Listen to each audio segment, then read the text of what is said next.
Please retain your stub, sir.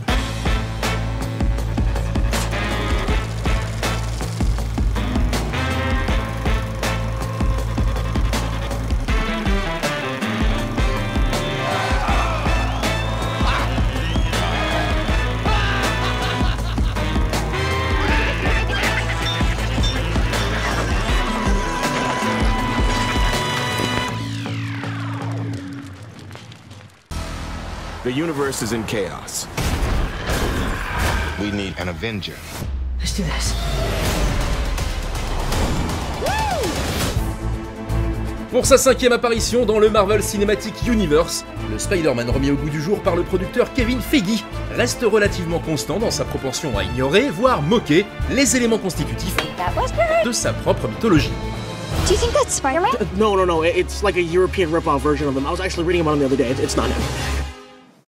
Malgré le casting avisé de l'excellent Tom Holland, le Spidey du MCU reste donc ce jeune super-héros aux problèmes relativement communs pour un ado de son âge.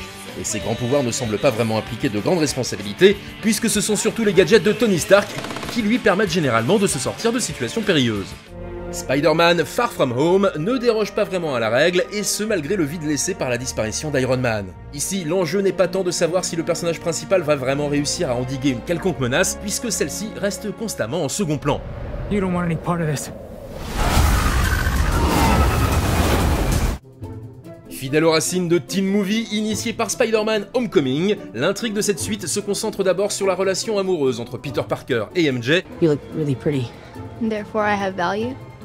No, that's not what I meant at all. I was just... I'm messing with you. Puis sur la capacité de notre héros à assumer non pas sa propre identité, mais plutôt celle de son mentor, puisque le monde entier lui demande de devenir le prochain Iron Man.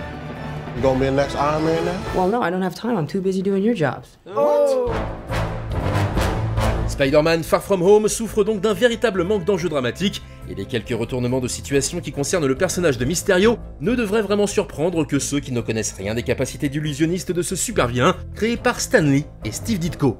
There's a part of me that wants me to tell you just turn around, run away from all this, and then there's another part of me that knows that we're about to fight.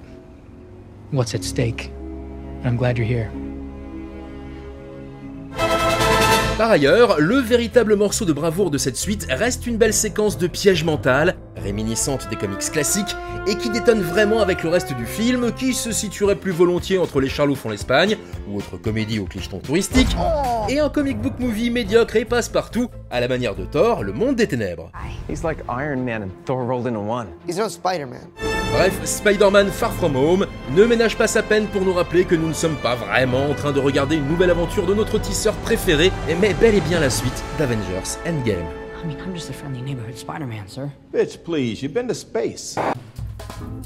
Soyez sympa, abonnez-vous, et puis on ira se faire une toile.